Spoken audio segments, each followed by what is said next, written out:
Hello, and welcome to the American Council on Exercise live webinars continuing education series.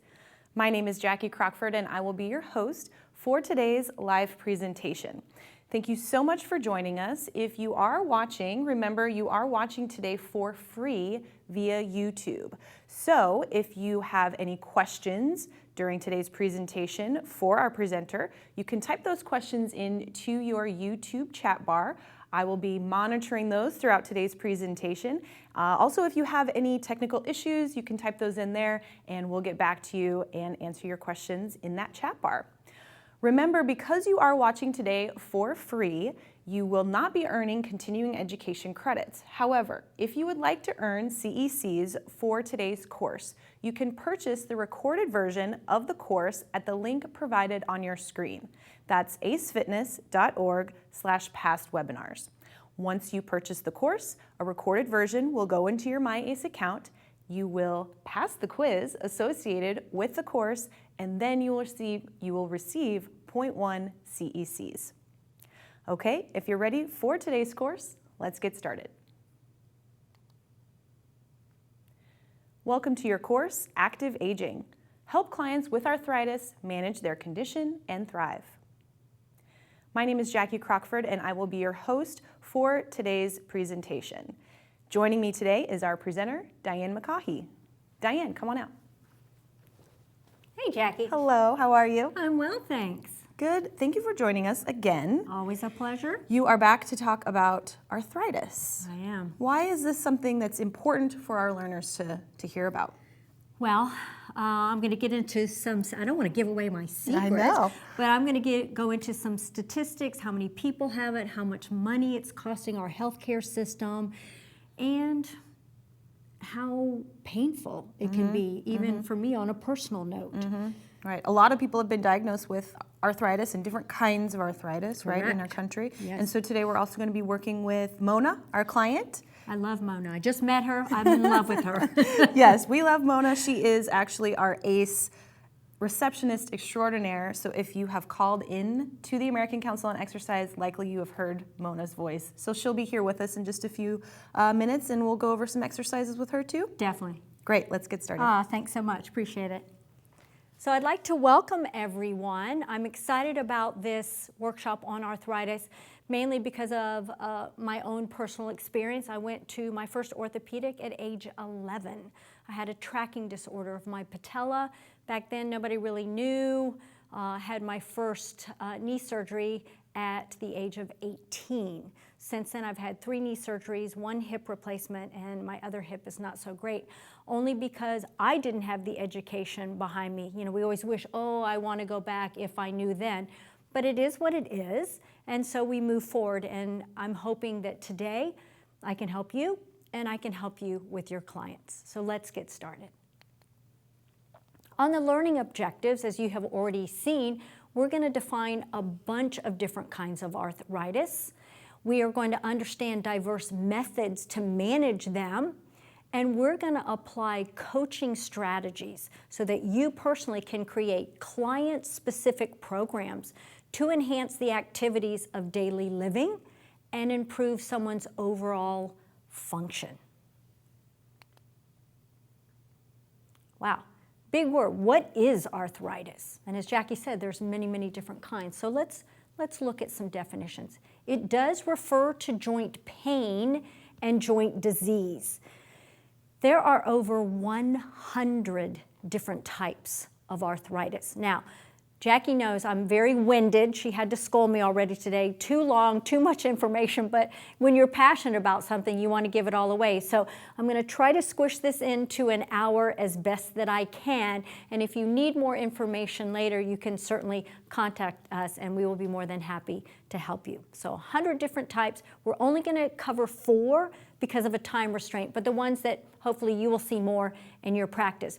And we know that common symptoms or signs are swelling, pain, definitely stiffness in the joint, and decreased range of motion. So that's only physiological. We'll also talk about the emotional. Let's look at some statistics. Wow, 54 million adults right now in the US have arthritis. It's hard to believe we're in 2020. I keep writing 2019.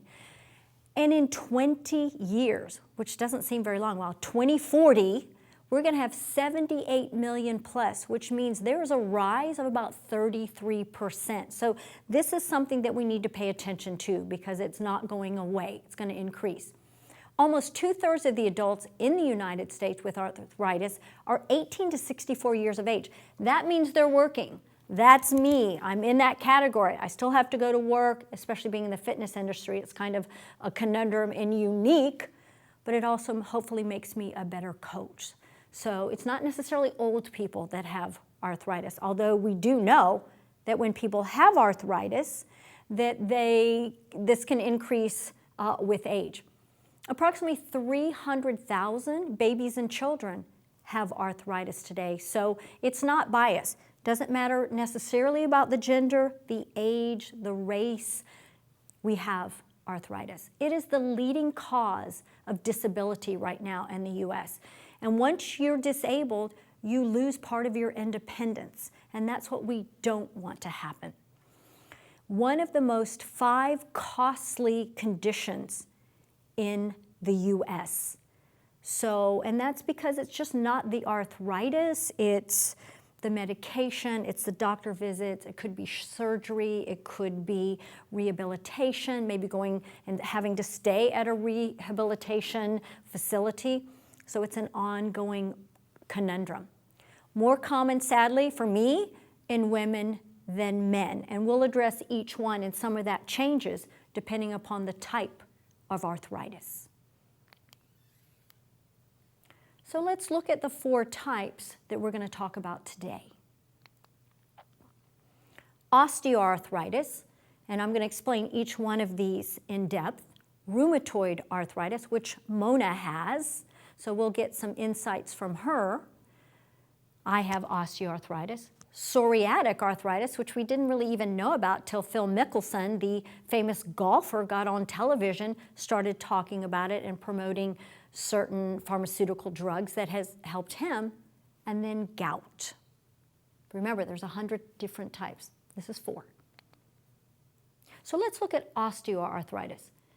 We know that approximately 31 million Americans have it. So we said 54 million Americans have arthritis. Wow, that's 57% of those with arthritis have osteo. So I'm in the majority. I fit in, right? So it is usually due to wear and tear on a joint or injury to a joint or possibly a combination of both. So when we have this, we have wear and tear at that joint, cartilage begins to diminish, bones begin to articulate, and from that you might have a little hypertrophy of a bone, you may have bone fragments. I had a client that had elbow surgery several weeks ago, major arthritis, multiple amounts of bone fragments that were taken out. So it's going to manifest itself differently in each joint. Commonly affects our loading joints, the spine, the hips, the knee, and possibly the hands. Interestingly enough, I now have trigger fingers, and I'm not going to overgrip today because you'll hear me cry on stage. And I think that maybe came from martial arts and push-ups and breaking boards and things like that. So just because you can when you're young, especially with osteoarthritis, maybe we ought to rethink that. Maybe you shouldn't. And a good coach may have to pull somebody back. We're going to have morning stiffness. We're going to have stiffness after we've been sitting for long periods of time. But once we get rolling and moving, that should diminish, hopefully after about 30 minutes, which is very different than rheumatoid arthritis. And again, in more women than men. So, big part of arthritis, osteo. And with exercising, it's important that we do it correctly, because we certainly don't want to cause that. Rheumatoid arthritis, very different. Much smaller amount. 1.3 million Americans have arthritis and rheumatoid arthritis, and sadly, again, more women than men. It is an autoimmune dysfunction. It's an inflammatory disease. It attacks the lining of the joint, and from the enzymes that are created from this inflammation, It can dissolve the cartilage, it can dissolve the joint. There's a lot of stiffness, there's that warmth and red, hot feeling. Usually you'll see somebody, you can look at the picture, so look at that screen. You can see, sort of deformed hands, the feet, but it's not to say that those are the only joints, because Mona has other joints, as some of your clients will as well. And it's not just the joints. You're going to have issues with their eyes, possibly, with lesions that are created at a joint from as small as a pea to a ping pong ball, which also creates changes and movement patterns in the joint, maybe in the vascular system, weakening it, changing blood flow and pressure. They might even have symptoms of a malaise, small low-grade fever, depression, weight loss, because it's an autoimmune disease. So it's very different than osteoarthritis. And thank goodness it's in a smaller population, because it is very devastating. And a lot of times there's depression because there's hopelessness, because of the pain, and then you have lack of movement, and then you have problems. We'll look at the Nagy model later and talk about that in depth. So I'm going to show you quickly the difference between osteoarthritis and rheumatoid arthritis. Look at the picture in the middle, looking at the articulation of the bones. You see in the rheumatoid it's red hot, but the cartilage is perfect, the bone looks good. That's that inflammatory factor, because it is an autoimmune disease. You look at the osteoarthritis, you don't have that redness, but bone to bone, you see a little change in those bones. There might be hypertrophy in that bone, again, some bone spurs, etc. Notice in the skeletal of the rheumatoid arthritis, it's more bilateral. If you have it in the right shoulder, you're probably going to have it in the left shoulder.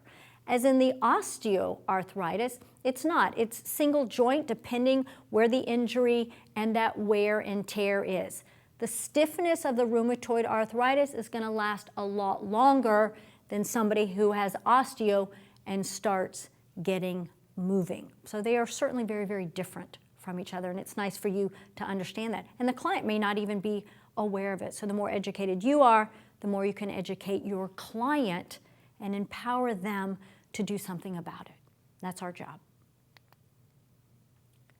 We're going to look at psoriatic arthritis. And I said, I never really even knew much about it until Phil Mickelson got on television. I knew about psoriasis, but not necessarily the arthritic part that follows. So even a little bit more of the population has this.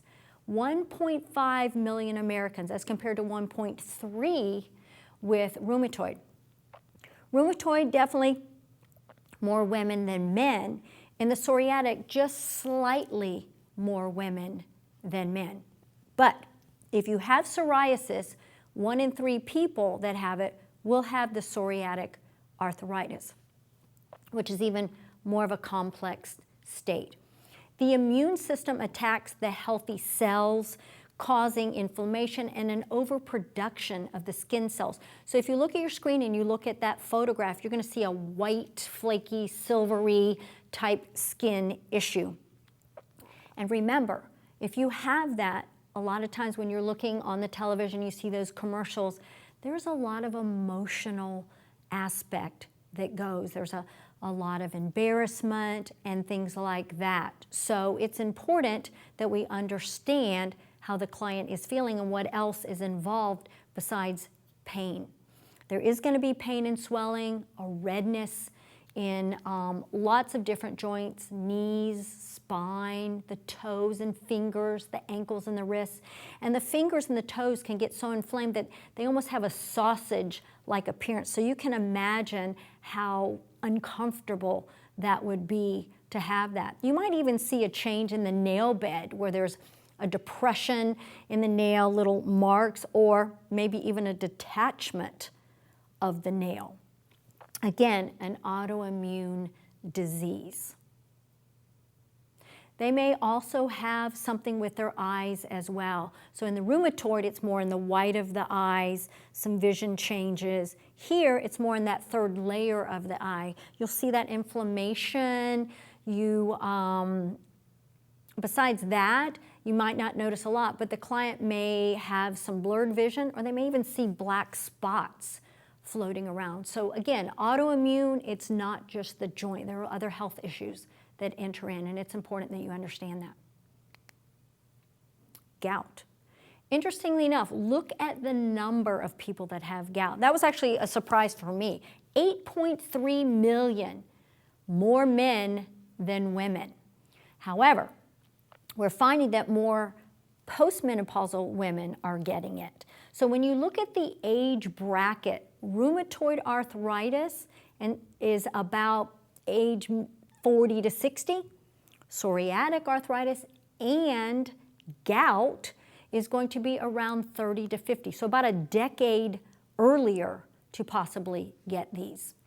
There are high levels of uric acid that are found in the blood, and these form little crystals in the joints, and those crystal-like formations are actually formed almost in a needle formation. So you can imagine a hard needle being in that joint and how painful. I mean, this is almost debilitating, and it can come up almost overnight.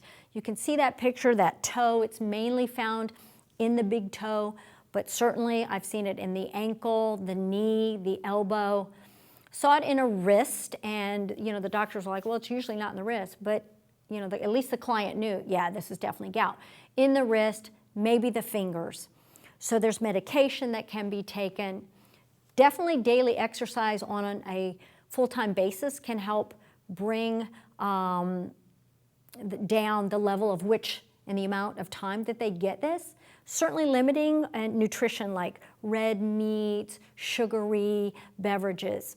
And we also know that people that have heart issues, high blood pressure, diabetes, and kidney disease are more prone to have gout. I actually had 2 cases this past week with gout. So as I'm working on this, thinking I'm coming here, I thought, wow, that was kind of interesting. So at 8.3 million people, it makes sense. So hopefully that gives you a little bit of understanding about these 4 different kinds of arthritis as we move forward.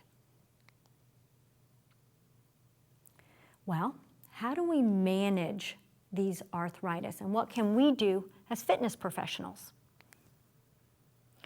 First and foremost, I think for you and for your client is to really understand the arthritis if they've had a diagnosis, and to understand the warning signs so that they can communicate with their health practitioner better.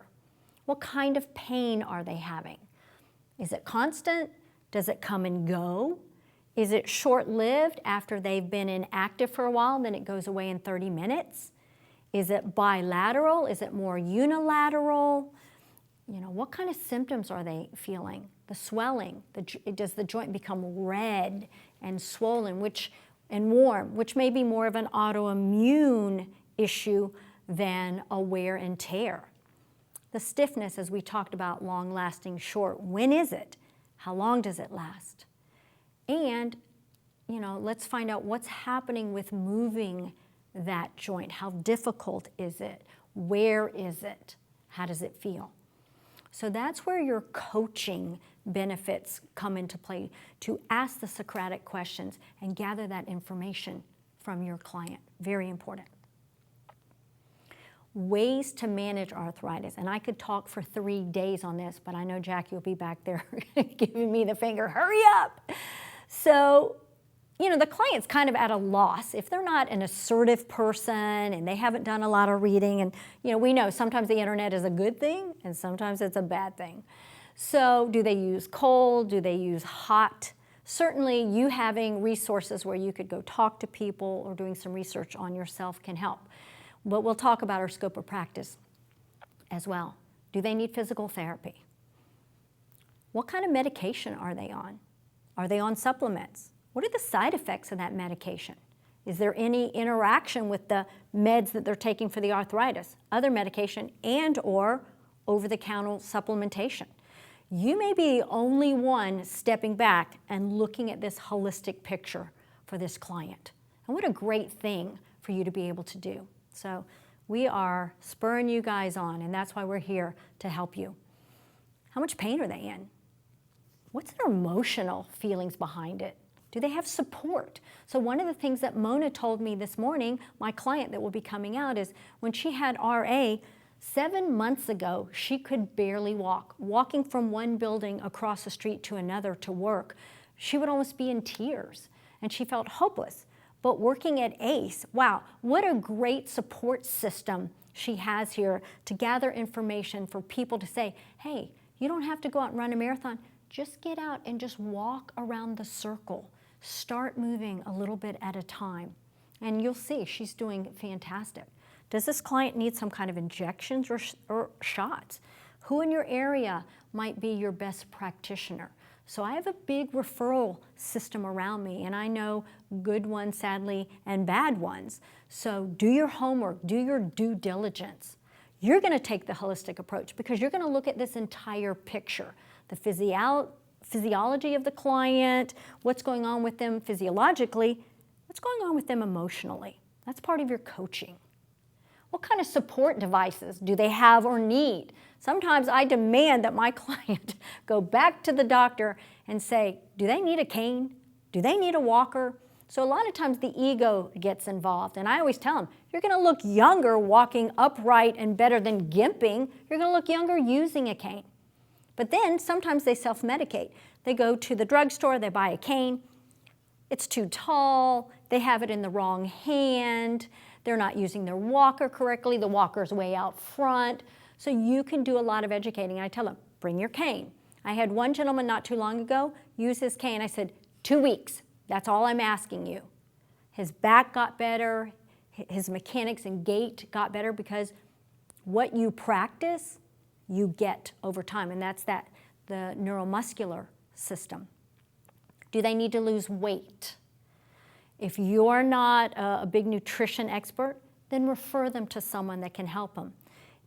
If you're not a behavior change expert, ACE offers lots of great courses. Jackie's going to talk about some of those later. We have great resources for you guys. So you really need to help them change their behavior. What kind of exercises? They have to be correct. They have to be good. And then do they need surgery? It's a possibility. Sadly, I had surgery. I didn't want to, but sometimes you need it. And then you start back into the whole cycle again. Do I do cold and hot?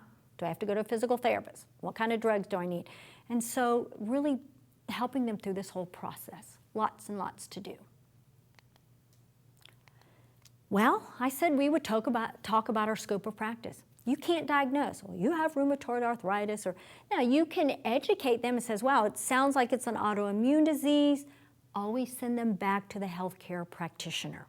You can't prescribe. Take this, do this. You can give them ideas and certainly have them check with their doctor. We always want to stay in our scope of practice, and we want to have a reference around us, referrals that we can either gather information ourselves or send this client to. Sometimes my clients are in PT, I still work with them, but I work hand in hand with a physical therapist. We also have to remember we're not massage therapists unless you are, or chiropractors, or those type of things. So in our manipulation, I see lots of partner stretching and things that are way outside of our practice. We're going to look at that a little bit today with Mona, and you'll notice that I am not manipulating her, I am the bridge, and she is the one, and there's good communication as we do this. So always try to remember your scope of practice.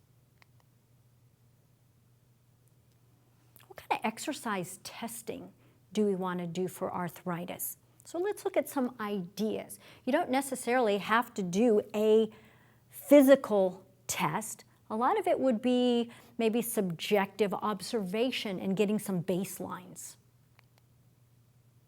Well, certainly, initially, you need a really good health history. What kind of medications are they on? Do they have a diagnosis for this issue, this joint issue or autoimmune issue that they're having? Certainly you want that because then you know how to proceed. So knowledge is power. What kind of limitations did they have in the past? Do they have now? What have they done? What have they not done? What is their history with exercise? Because a lot of them, it has been a very negative history. Exercise means pain. So it always sort of makes me chuckle when my client says, wow, this doesn't hurt. And I'm like, well, you know what? Exercise should not hurt. So the old no pain, no gain, which got me into the problems that I'm in today. And I always say, you don't want me to call you Diane Jr. because that's not a good thing. So you always want to listen to your pain. What kind of commitment do they have? And that also goes back possibly to their history. That's where your coaching comes in. You want to understand their condition. You might have to do some research. You might have to call us. You might have to talk to people on your referral. And it's really important that you understand the client's belief system and what they know about their issue and what they believe. So in coaching, remember, what they believe and think basically drives their emotions and feelings, which drive their actions, which eventually will make their outcome. So you have to progress and look into that. It's important. Do you need a release from a doctor? Do you need to refer them to someone? And please, stay within your scope of practice. Always err on the side of safety, and common sense goes a long way. And then, if you choose to do some fitness testing, and I'm not going to talk about any particular testing, but just different areas or domains that you might want to look into. How strong are they? Do they have a lot of sarcopenia and loss of muscle mass? Certainly, I have had that tremendously in my legs. Back in the day, they put cast on your leg, having the hip replacement. I lost a lot of mass in the leg. You know, hopefully in time, slowly getting that back. What kind of endurance do they have in their muscles? What kind of aerobic endurance? And we know that most people that have arthritis are impaired, you know, cardiovascularly or aerobic efficiency, and that's extremely important. How flexible are they? What kind of balance do they have? So if they're not moving as much, I'm sure their balance is diminishing. What's their gait look like? So that's really one of the first things that I look at. And if somebody's gimping, you know, is that a neuromuscular connection to a past injury or what's going on there? So observe, pay attention, hypothesize. And it will be, I don't like to say trial and error, but trial and success over time. Are any of their activities of daily living being changed? You know, like my clients, if they have a spouse that does everything for them, I say, that's learned helplessness, so we have to stop that. I even go in, I look at caretakers that pull the client up. I'm like, she doesn't need to be pulled up. And I'll tell the client, get up. And they do. So observe all of that. Make this client functionally independent. How much pain are they having? Maybe on a chart from 1 to 10. What's happening? Do your due diligence. All right, so we've looked at different issues. Hopefully you're getting some education, a little bit of inspiration. Let's move forward. How do we do this? What do we do as a fitness practitioner? Before we get started, I want to go one step further into the NAGI model, because I think this is really important not only for you to understand, but your client. So if they have a disease or a pathology, arthritis, let's say, because that's our topic today, or it could be a conundrum of a bunch of different things, that could lead to an inactive lifestyle, which has happened to me many times throughout my life. And there has been some depression and other things because I thought, this is it. I used to be a great competitive athlete. So inactive lifestyle, back and forth, can lead to more pathology. We know you need to be active. You need to move with arthritis. And the less you move, the worse it gets, which leads to impairment, which could be lack of muscle strength, lack of muscle endurance, lack of flexibility, low cardiovascular efficiency. So those are the physiological aspects that happen. Then you have the functional limitations. I can't go down into my basement anymore. We've moved off the top floor and now we live on our bottom floor. I hire somebody to go get my groceries for me. So are they giving up too early? You know, what's happening here in this lifestyle? Once we get those functional limitations, we may actually get to a point where we're disabled, which means we can't do certain jobs. I can't take care of myself anymore. I can't take care of my spouse anymore. I can't drive anymore. I don't travel anymore because I can't walk in the airport. And then there's a lot of things too, like looking at the ego. Well, Don't let that stop you. Get a wheelchair, but then continue to work on the things that help you. So we don't want disability because that stops independence. And that's really what we want for these clients.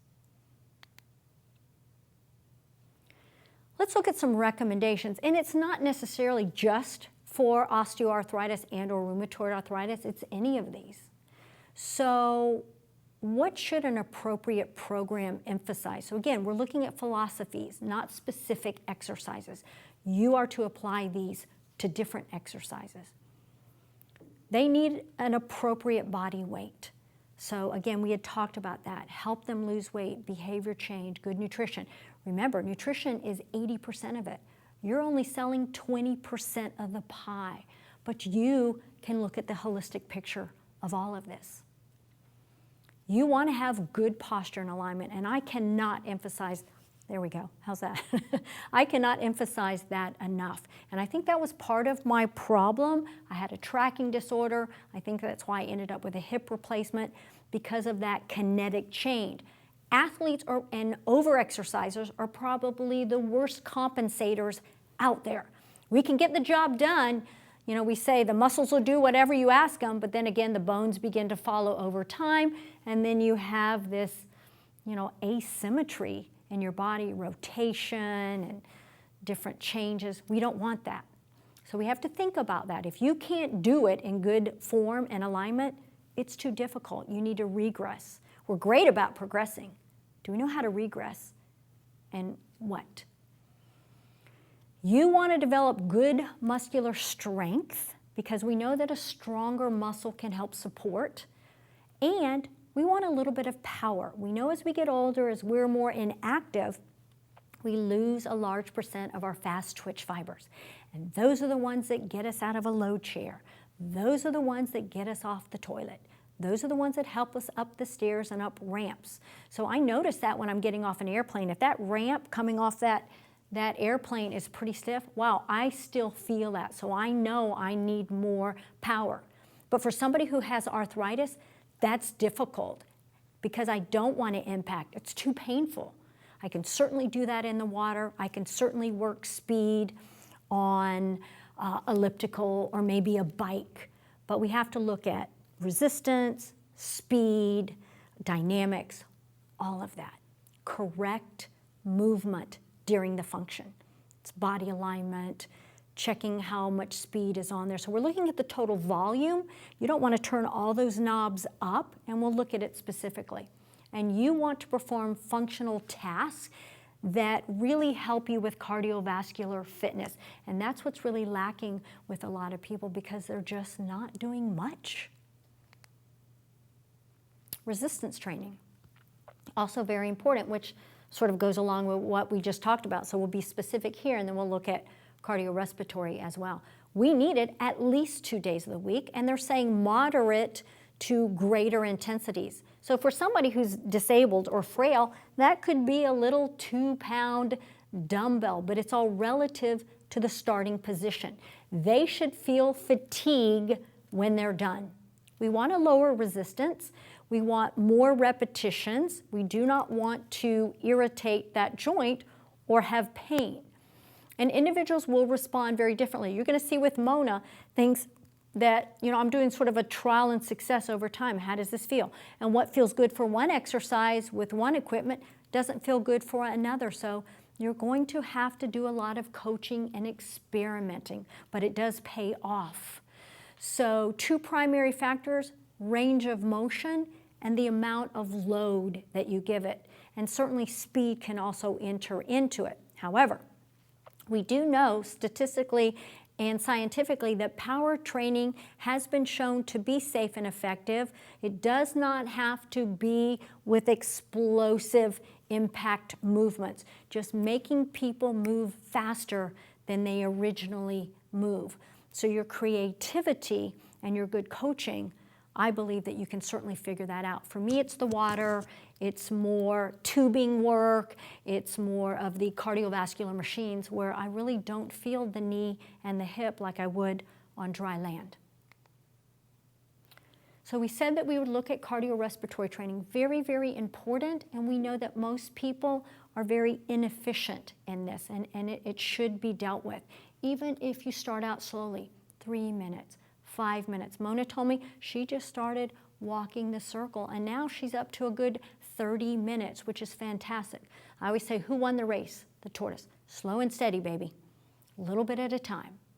So you should minimize that joint stress for sure. See if the client has balance difficulties, and you may want to incorporate that in some way or work on it so that their mobility is better and it's safe. Low or no impact at all certainly is recommended. And we want to avoid those activities that hurt the joint. And the sad part is a lot of this new functional training that's coming out is a lot of impact. And I am concerned about the Gen X and the millennials coming up doing all this stuff. So how well are they doing it? Is it too much for them? What are they going to be in 20 to 30 years? So I kept running 17 years after the doctor said, probably shouldn't run anymore. And they were right. So let's pay attention to this even with our younger crowds. And again, you may need to go into the water. So my client's like, I'm not getting in a bathing suit. And I'm like, who said anything about a bathing suit? I said, what would you like to wear? Well, maybe a long t-shirt and some leggings. I'm like, that's what I'm wearing. So make them feel comfortable and make sure that water is not freezing. I live in Florida, so we have outside pools and we heat them, even in our little winter. So lots of common sense here. A little bit more guidelines looking at cardiorespiratory.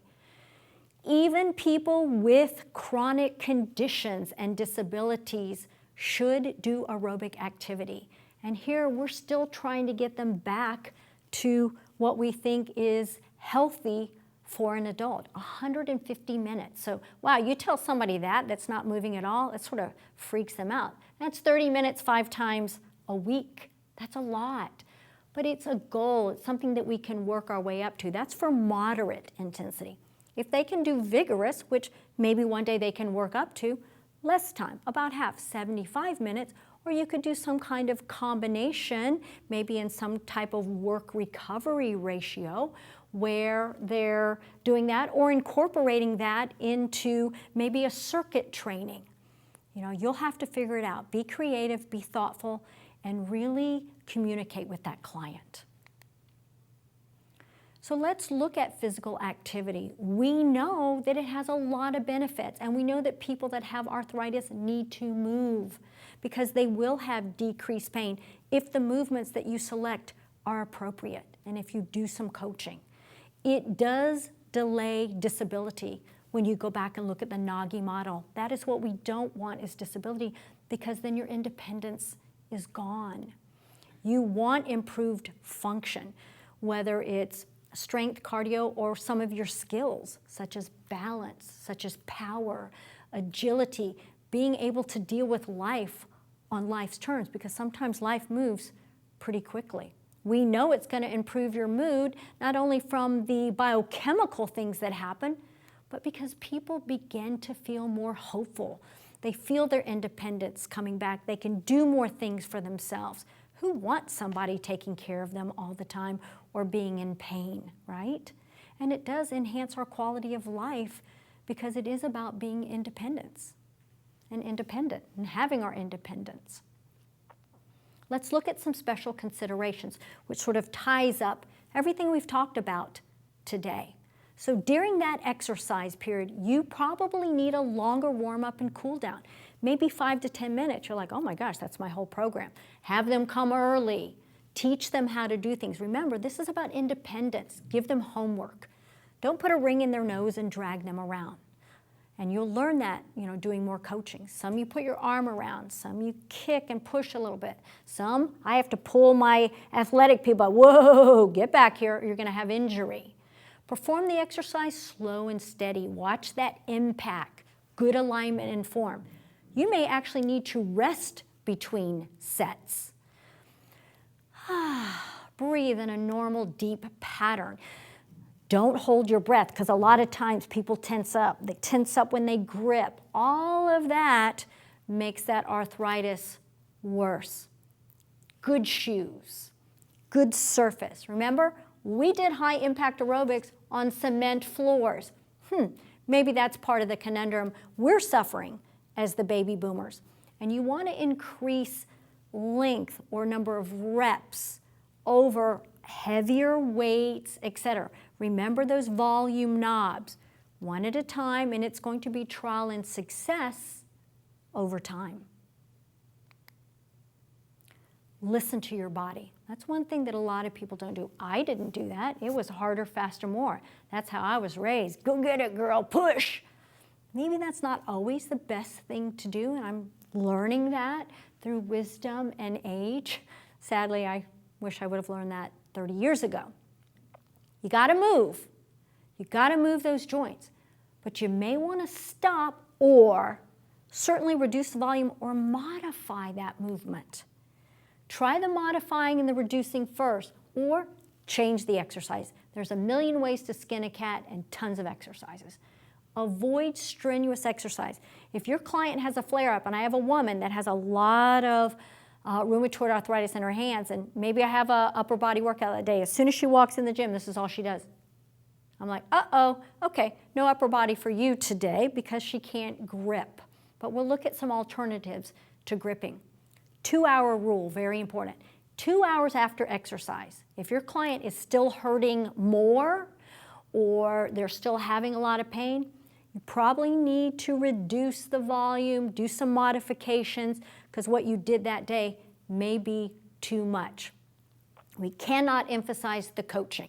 That behavior change workshop is my favorite, and I've learned so much, and I'm a much better communicator and coach because of it.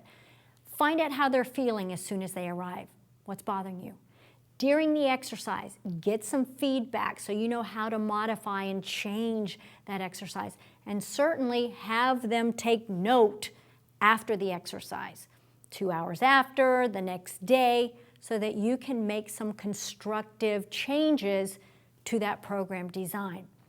The range of motion should be better. The integrity should be better, not diminished after your exercise. So we're going to actually look at some exercise modifications. Remember, I'm not giving you exercises. I'm giving you some thought processes, principles, and philosophies from which you can apply, boom, take them out of your toolbox and apply them to your exercises. So in the modifications that you're going to be doing, there's many different arenas from which you need to think about modifying. The equipment. What kind of equipment are you going to use? Which may be limited to what you have, but you're going to see Mona hold a bar. You're going to see her hold dumbbells. You're going to see her hold balls and different apparatuses, which also change her grip. Because sometimes with her hands, she's not comfortable grabbing something. Maybe she's not comfortable holding a bar and being internally rotated in a pronated position. Where does this bother them? So understanding that before you even give them something. Today I'll be giving her things just so that you can look at that. Change the range of motion. Maybe make it smaller. Change a long lever length into a smaller one, which may be more comfortable for them. Change her body position. You'll see that today, or your client's body position. Do you stand? Do you sit? Do you lie down? How do you do it that makes it more comfortable to get the goal that you want and to not have pain? Change your stance. Wider, narrow, staggered. What is better? Somebody that has knee replacement isn't going to be able to go down and kneel. They're not comfortable. Change it up. Be creative. You got to have stability depending on what's going on with that client. Certainly, we take away stability once they have the basic exercise down. The floor. So don't put them on something that's too wobbly, especially if their foot's supinated or pronated. I have a client that has terrible foot arthritis, and when she even stands on a Eric's pad, which is actually fairly stable, boom, she is done. So know your client, know the equipment. It's very, very important. Stabilize through the core. We know that. That's kind of what we play. But how many of us are really stabilizing through the shoulder girdle, where the scapula should be the stable joint, that upper thoracic back, 12 vertebrae, the largest part of your spine. Very, very important. and we'll look at neck position and all of those things. And then there are other things. So you're going to see Mona, I'm going to put a block between her legs, which helps to stabilize her knee and hip alignment, and we'll talk about other corrective apparatuses. So we're going to start with the shoulder and the neck. We're going to do a row, which is a typical exercise, and we're going to look at all those things. The range of motion, the stabilization, what feels comfortable, what doesn't. A shoulder press, you're thinking like, oh my gosh, somebody has arthritis, I'm going to give them a shoulder press. Well, some people can do a shoulder press. So again, it all depends, but we're looking at modifications and making it better. And then we're going to finish with a chest press. So Mona, come on out, my friend. Hi, Diane. Hey, babe. So this is Mona. I met her yesterday. I feel like she's my best friend. And again, remember 7 months ago, she could barely walk. She doesn't really do any other exercises right now between cardio. She says maybe sometimes I'll play with a 2-pound weight. So we're going to do more than that today. We're going to start with a row. So Mona, stay here. I'm going to get a couple of things.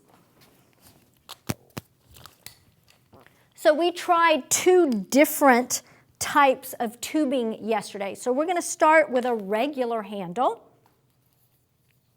I'm going to be the resistance out here. Now when Mona started yesterday, I was going to say she had locked knees, and then, she just bent them. But earlier, so she's come a long way. I'm trying to teach her. She's not going to be perfect. I'm not going to do a ton of coaching, but we'll do the best that we can with the limited time. We're just looking at modifications here. So she's got her hands wrapped around that. Yesterday, and I'm going to tell her to do the row that she did yesterday. She went way back. So notice when she goes back too far, notice how the shoulder rolls. So, and she'll tend to lock her knees and arch her back. So she said, wow, that didn't feel real good on my shoulder and my neck. So I said, well, really, what we need to do is when you row, you want to stop those elbows right at your side. So your range of motion is going to shorten a little bit, which is actually the right way to do a row. And you're going to pull those shoulder blades back and down, which is going to stabilize that upper back. And she said that felt a lot better. The problem that she had, so we've cleaned that up, is she wasn't real comfortable grabbing onto these handles because that's a big pull against the resistance. I have a tubing, it's called Flexolate, or you can Google gym in a bag. And so you don't grip the handles, you actually put these on your wrists so that you're not gripping. She liked it on some exercises, but not on others. For the rowing, she felt like it was much better. So I'm going to basically do the same thing. She doesn't have to grip. She's going to stop those elbows at the side. Her knees are bent. She's pulling those shoulder blades back and down. And Mona, does that feel better on your hands? Yes. Yeah, so she felt a lot better on the hands. There's lots of devices that you can figure out. There was it was a boxing apparatus that you just strap on your hand. It was 3 pounds. You can do all kinds of things to let go of the hand grip. So interestingly enough, we did a shoulder press. We're going to look at the difference between a bar and not necessarily dumbbells, but we're going to use balls, small balls. So remember, Mona uses 2 pounds, if ever. This is a 9-pound body bar, and I think Mona was surprised. I was surprised. She was shocked, like, wow, I can do that. So she is going to stand here. We're not looking at standing or sitting right now. We're looking at a bar versus maybe dumbbells or something else. So she's got a pronated grip. She's locked into this system. This has to be bilateral. She's going to push that up and back down. So we're going to have her do it a couple times, and we're going to ask her, how does that feel on your shoulder or neck? It's a little bit. Yeah, so you can almost see a straining. So remember, 55% of communication is visual. It's body language, so you could almost see that. So I'm going to change it. We tried dumbbells, but again, she just felt that pressure in her hands, so we decided to use some little green balls. So Mona, I'm going to get your balls.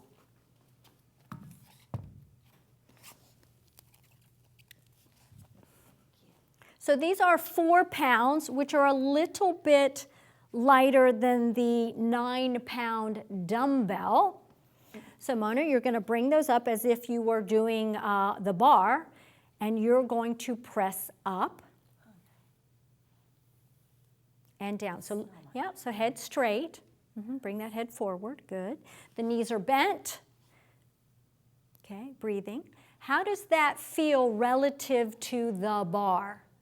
So much better. So much better. Yes. So we're not locked into a pronated bar. We're actually more free moving at the shoulder, and she's not gripping. These are just basically laying in her hands. So again, just being a little more creative. So even though I'm talking about the neck and shoulder, I also have to deal with her hands. So lots and lots of different things for one exercise. Now, we had a bench in here yesterday. Mona's tiny. That bench was pretty high, so she didn't really even feel comfortable being on the bench. Her feet certainly couldn't touch the floor. We tried to put her feet up on it. It didn't work. So my next question to Mona is, can you get on and off the floor? And she said, I think so. So we tried it, and she did really great. I taught her a new way to get up, and you're going to see that in a minute. So stay right here. I'm going to get you a mat.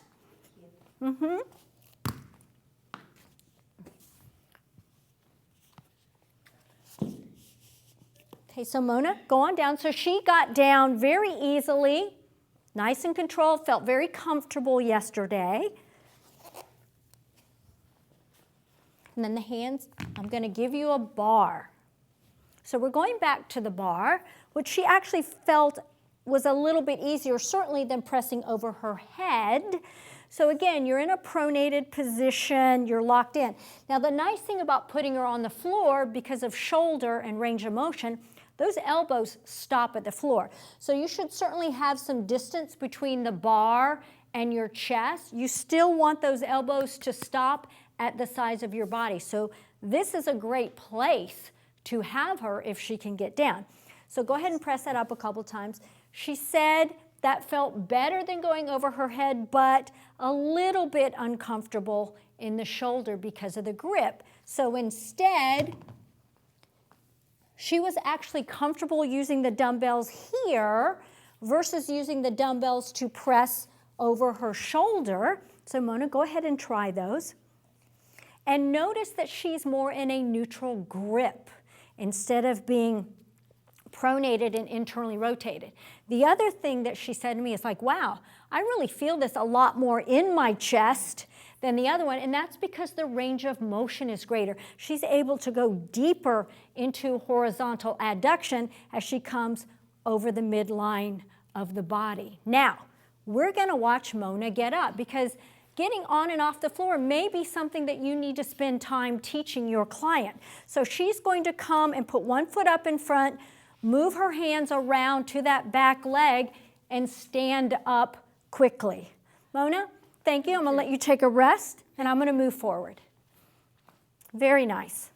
All right. Another thing that's important, you need to clear the area for your clients. I'm amazed at how a client will be set up even to do a balance exercise with a bunch of equipment around them. So safety is extremely important. So we're going to look at somebody who has arthritis of the back or the spine. A lot of my golfers have this. Now we know we want to work core stabilization, those abdominals, etc. But I'm going to do other exercises to work her upper back and shoulders, and then I'm going to be talking about modifying the exercise for someone who has some spinal or back arthritis. So we're going to be doing an exercise in that horizontal plane again, abduction, working the back of the shoulder, between the shoulder blades, bringing that posture back up, which can also help the lower back. So once you lose that movement in that upper thoracic back, then your lower back has to move more. So it's that whole kinetic chain aspect that becomes very, very important. So again, I had to ask Mona, can you get on and off the floor? Well, we know she can. So come on down, girl. See, I'm just giving her extra practice. So slowly come down like you did. You did a great job. Very controlled, not smacking her knees on that floor. Oh, and you're going to lay on your belly this time. But I'm going to be so kind as to bring you a nice blanket that you can put your forehead on so that you are not touching the mat with your mouth. Good. Now arms are going to be out to the side. So she's going to come up in horizontal abduction. She's going to be working her posterior delt. She's going to pull those shoulder blades slightly down into depression, just a little retraction in that middle, and she should feel this whole upper back working. How does that feel? Oh, feels good. Good, and down. And so in this position, do it again. Are you feeling any stress in your lower back or spine? No. Not at all. Now, am I saying this is going to work for everybody?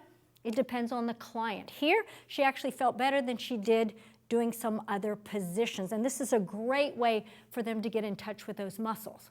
Now, Mona, I'm going to have you come up from there because we're going to do the same thing in a different fashion.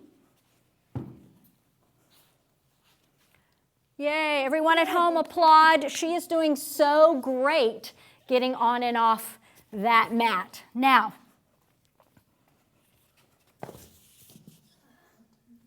interestingly enough, she was more comfortable doing this exercise with the handle than she was the other one. So never assume anything. Trial and success over time and lots of coaching.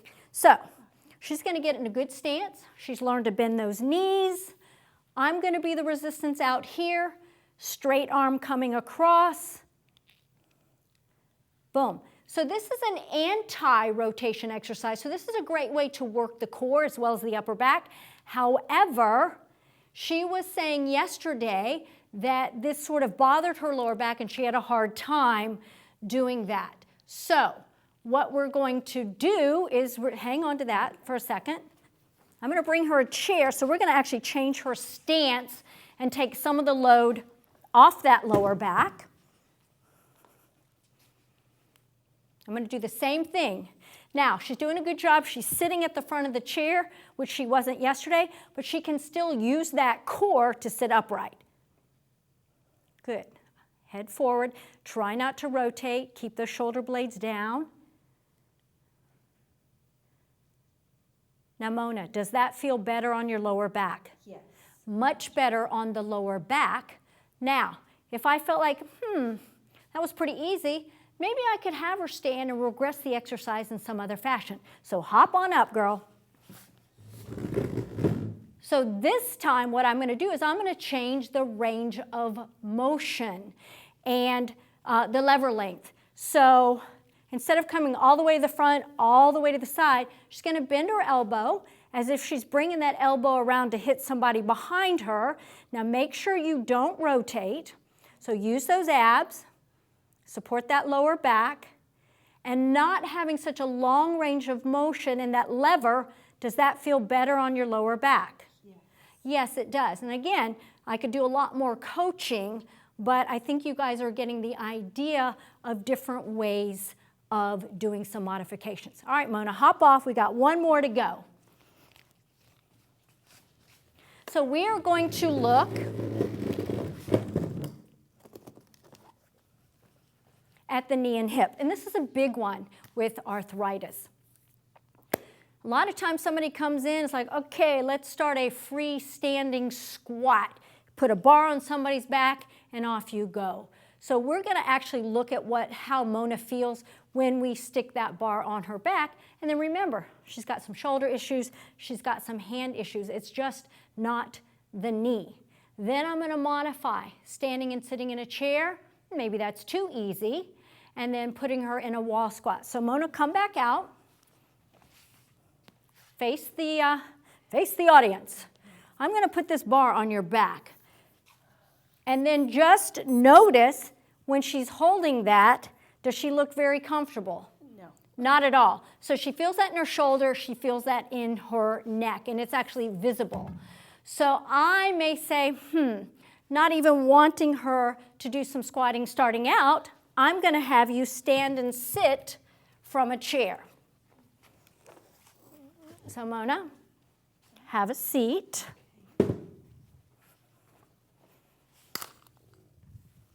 And remember that when we apply science, it's physics. Mass over base of support. So She's going to want to lean forward, nose over toes, and come up. When she first started yesterday, she had to push off the sides of her chair, which I think sometimes a little bit is psychological. Fear of pain, not being able to do it. Great job. Airplane, then up. Takes a lot of force to take a rocket straight up. A little bit of momentum can take away from lack of strength. Okay, stay right there. Okay. Now, then we said, okay, can we make it harder? Can we put her in a wall squat with a ball behind her back? So let's look at that. You put that way over there. I'm going to grab the ball, and I'm going to grab 2 corrective tools. So Mona, put that at your lower back. So when Mona started yesterday, she had her feet really far back, and boom, those knees were going right over those toes. She was not comfortable. So we moved those feet out. She's going to have a sit down, and at first her feet were way too wide, so the knees were going valgus. So you have to watch all of that. So let's sit and see where those knees go relative to your toes. And then up. Now, do you feel safe there, or do you feel like your feet are out too far? Too far. Yeah, me too. Better. Better. So now, yesterday she had a little bit of knee pain. So I said, let's try a corrective tool. So I didn't have a ball, but I put a yoga block wide enough that she didn't have to change her position of the knee and the hip. And then Mona, how does that feel? So much better. We also put this tubing around the outside so that she could use a little bit of her abductors at the hip. Too much muscle work for her, not comfortable. Okay, great. And last, we talked about manipulation. So Mona, quickly jump down on this mat because time is ticking. Okay. So one more time down on the back. Good. So we're going to be working on a hamstring flexibility. So when I see trainers just cranking those legs up, there's no communication. This leg is rolled out. This knee is bent. You want that pelvis neutral. You want this knee straight and this foot relaxed. If I go to a certain point, so I'm going to let her bring the leg up, I'm just going to be the base, sometimes you'll feel this of the patella, and I could actually feel that. I can feel yours right now. Do you feel it? So it's a little unstable. So this may not be the appropriate way to stretch a hamstring. So we said, all right, let's make it more stable. So come sit up, as long as this doesn't bother their back. Remember, you got to take all of these things into consideration. Trial and success over time. And as she leaned forward, she's got that leg on the ground. And then just remember, tipping at your hip, upper body straight. Do you feel that same pressure on that kneecap? No.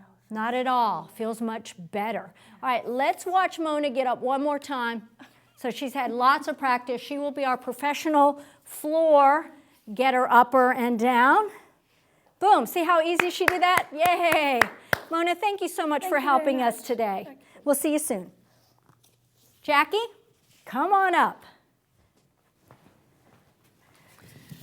Thank you very much, Diane, and thank you to Mona. Yes. As I mentioned, she is our amazing receptionist here at ACE, and if you have called into the American Council on Exercise, you've heard her lovely voice, and so we were happy to have her helping us with today's presentation. She was awesome. Before we get to just one of the questions, we have just a moment of time for some questions here. Let's review some of the resources that were used for today's presentation, and I know, Diane, you put a lot of effort and a lot of research into making sure that we have the appropriate information to give to our professionals. So on your screen now, you can see a list of resources, and I'm gonna just scroll through those slowly here. And remember, you can come back to those at any point in time and take a look at any of those that might be a little bit more interesting. You can look at some of the those studies and take a little bit more time to dig in to some of these great resources. So thank you for putting those together. You're welcome. For the Always a pleasure today. for ACE. So this was our course on active aging and helping clients manage arthritis and thriving through that condition. Absolutely. Yes. So a little bit of information on Diane if you would like to stay connected with her. Her contact information is on your screen now.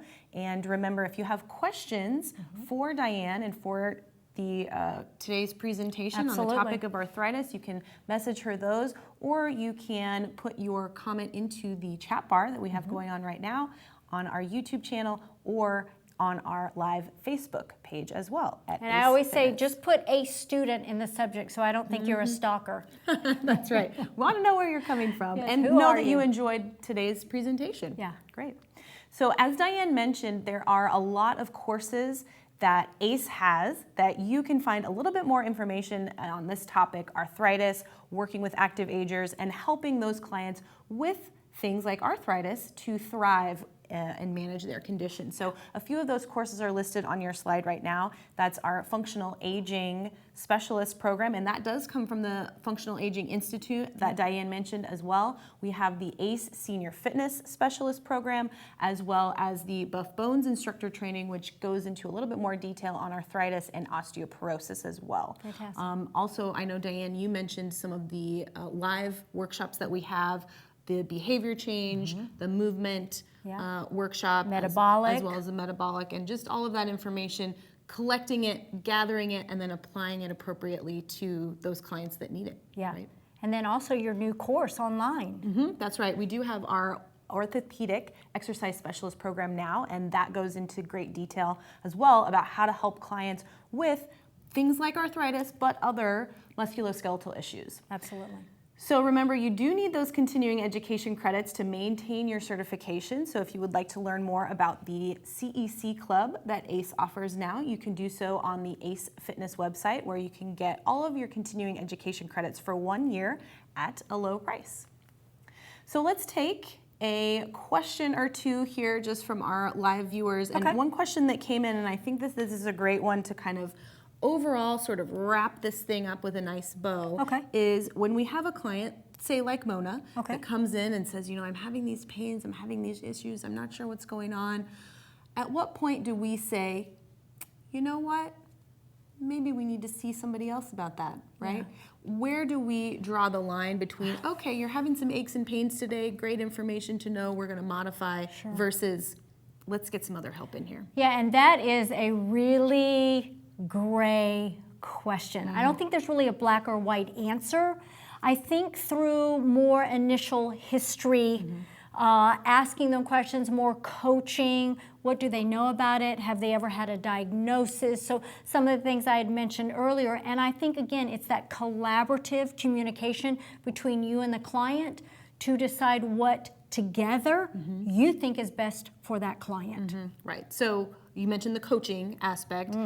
Asking those open-ended questions. Definitely. Digging in just a little bit deeper to find out what their history is so that you know this is not just kind of a one-off pain that they might be having from a weekend of gardening. It's a little bit something deeper. Exactly. And that's really important. I just had one quick story quickly. I had a woman that had had cancer earlier, not for years, had some stenosis in the neck.